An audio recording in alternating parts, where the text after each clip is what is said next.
எங்களுடைய கௌரவ ஜனாதிபதி அவர்களினால் நேற்று முன்வைக்கப்பட்ட 2025ஆம் ஆண்டுக்கான வரவு செலவு திட்டத்தை பற்றி சில கருத்துக்களை கூறலாம் என்று நினைக்கின்றேன்.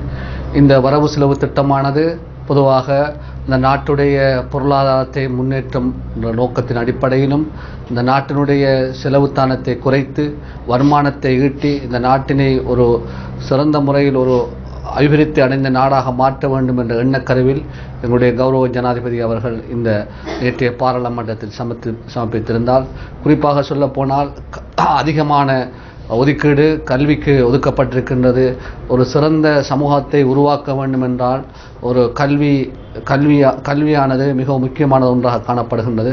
அந்த வகையிலே சிறு பிள்ளைகள் இருந்து, அதாவது முன்பள்ளி பாடசாலைகளில் இருந்து அந்த அபிவிருத்தியை அடைய வேண்டும் என்ற அடிப்படையில் பல்வேறுபட்ட உதவி தொகைகளை ஒதுக்கியிருப்பதை நாங்கள் காணக்கூடியதாக இருக்கின்றது.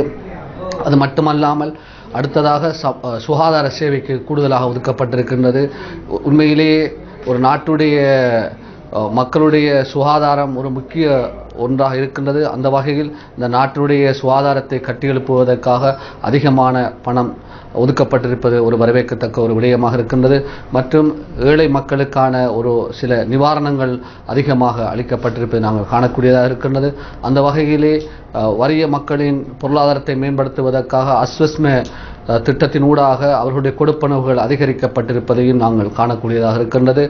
மேலும் இந்த நாட்டில் இருக்கின்ற முதுமை அடைந்த வயோதிபர்களுக்கு அவருடைய கொடுப்பனவு அதிகரிக்கப்பட்டிருக்கின்றது. 3000 5000 ரூபாய் அதிகரிக்கப்பட்டிருக்கின்றது.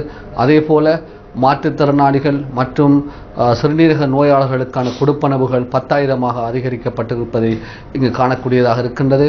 மேலும் அரச உத்தியோகர்களுக்கான சம்பளங்களும் கூட இந்த நாட்டுடைய பொருட்களின் விலைக்கு அமைவாக கூடியிருப்பதை நாங்களும் காணக்கூடியதாக இருக்கின்றது.